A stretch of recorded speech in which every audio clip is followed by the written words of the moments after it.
এই দেখো আমার কষানো হয়ে গেছে, তো এই যে ঝোল দিয়ে দিলাম, একটু বেশি পরিমাণেই ঝোলটা দিলাম। ঝোলটা দিয়ে এইবারে আমি একটু কিছু মানে ভাজা রাখবো ভাতের সাথে খাওয়ার জন্য, ডালের সাথে, ডাল ভাতের সাথে খাওয়ার জন্য। আর কিছু ইয়েতে রাখবো, মানে ঝোলে দেবো।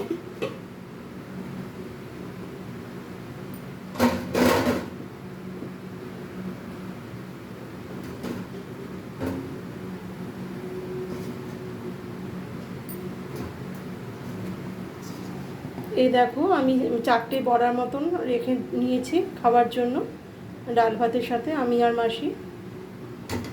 আর এই যে এবার আমি বড়াগুলোকে ছেড়ে দেব, তাহলে ঢুকবে। এই যে এক এক করে বড়াগুলো ছেড়ে দিচ্ছি, দেখো।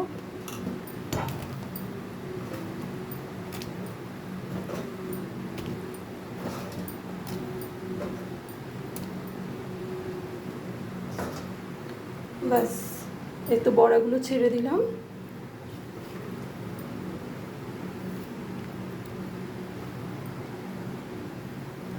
বড়াগুলো সফটই হয়েছে, যেহেতু বেকিং পাউডার দেওয়া আছে। আর আমি অত লাল লাল করে ভাজিও নি, তো এর মধ্যে ইজিলি ঝোল ঢুকে যাবে। আর ঝোলটা কমপ্লিট হওয়ার পর কিছুক্ষণ ঢেকে রাখলে কি আর একটু ভালো করে ঢুকে যাবে ঝোলটা, আর সফটও হবে। ব্যাস, এর মধ্যে আমি কাঁচা লঙ্কা দিয়ে দেবো। কাঁচা লঙ্কাটা লাস্টে দিই এই কারণেই, ঝাল হবে না কিন্তু স্মেল হবে। আর আমি কিন্তু পরিমাণে অনেকটা দিই। এই যে এই দেখো, কাঁচা লঙ্কা কিন্তু আমি পরিমাণে অনেকটা দিলাম। ঝাল হবে না, একটু স্ম্যাশ করে দেবে লাস্টে, তাহলে কাঁচা লঙ্কা স্মেলটা পাওয়া যাবে। ব্যাস, আমার রান্না ডান, পুরো কমপ্লিট হয়ে গেল। এবার এটা একটু ফুটলে পরে বেশও একটু মাখো মাখো করে নামিয়ে, বেশি মাখো মাখো করবো না, কারণ যেটুকু বড়া তো যেটুকু ঝোল থাকবে টেনেই নেয়, তাহলে রাত্রে আর কিছু পাওয়া যাবে না। একটু ঝোলঝোলই রাখবো, ঠিক আছে, অসুবিধার কিছু নেই। তো এটা হোক, আমি ফাইনালি নামিয়ে দেখাচ্ছি।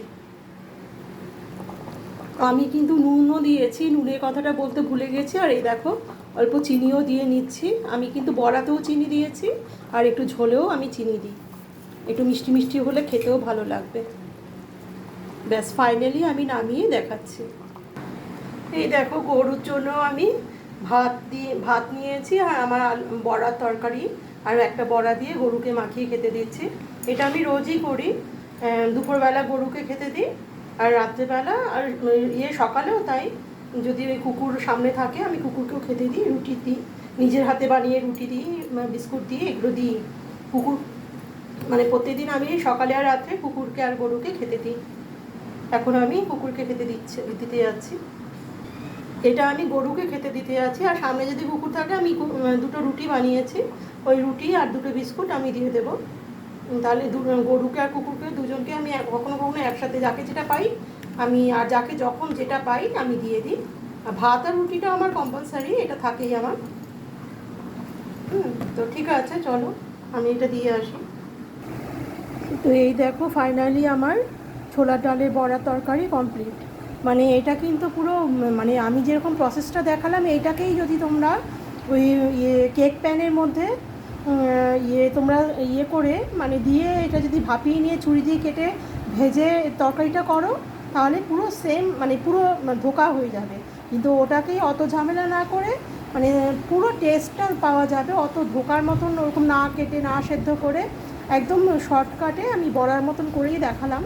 একদম মানে ধোকার মতনই টেস্টটা লাগবে। কিন্তু ওইটা যেহেতু বরফির মতন কাটা হয়, সেদ্ধ করে ভাজা হয়, ওই সমস্তর জন্য ওটাকে ধোকা বলে। কিন্তু সেম টেস্টই এই বড়ার মধ্যেও পাওয়া যায়। তো আমি ওই তাড়াহুড়োর মধ্যে আমি আর মাসি খাবো, আর উনি নেই, উনি আসবে রাত্রেবেলা। তো ওনার জন্য 3-4 পিসের মতন রেখে দেবো, রুটি দিয়ে খেয়ে নেবে। আর আমি আর মাসি এখন খাবো এটা দিয়ে। আর একটু মুগ ডাল করেছি, একটু এই বড়া রেখেছি, একটু আলু ভেজেছে মাসি, এগুলো দিয়ে আমাদের হয়ে যাবে এবেলা। তো যাই হোক, দেখালাম। যদি মনে হয় যে না এটা করে দেখা যেতে পারে, সিম্পল রান্না, তো করে দেখতে পারো, খারাপ হয় না, ভালো লাগে, মানে খুবই ভালো লাগে, মানে খুব একটা খারাপ লাগবে না আমার মনে হয়, খুবই ভালো লাগবে। মানে ধোকার মতো টেস্টেই পাওয়া যাবে, ডিফারেন্ট কিছু নেই। ঠিক আছে, থ্যাংক ইউ বন্ধুরা ধৈর্য নিয়ে দেখার জন্য। আমার ইউটিউব সোমা ব্লগস চ্যানেলে তোমরা দেখে পুরো আমাকে সাবস্ক্রাইব করে এগিয়ে নিয়ে চলো। থ্যাংক ইউ বন্ধুরা। আমি তো অ্যাকচুয়ালি রোজ রান্না করি না বলে আমার ব্লগসে রোজ রান্না পাওয়া যায় না বা কোনো ভিডিও পাওয়া যায় না। তো রোজ আমি রান্না করি না, মাসি করে নেয়। তো আমি যেদিন করি সেদিন একটু ব্লগসটা বানিয়ে দিই, এটাই আর কিছু না। তো ঠিক আছে, দেখার জন্য অনেক ধন্যবাদ। সবাই ভালো থেকো, সুস্থ থেকো, আর আমাকে সাবস্ক্রাইব করে নিয়ে চলো, আমাকে এগিয়ে নিয়ে চলো আমার ইউটিউব সোমা ব্লগস চ্যানেলটা আমার। রাখলাম।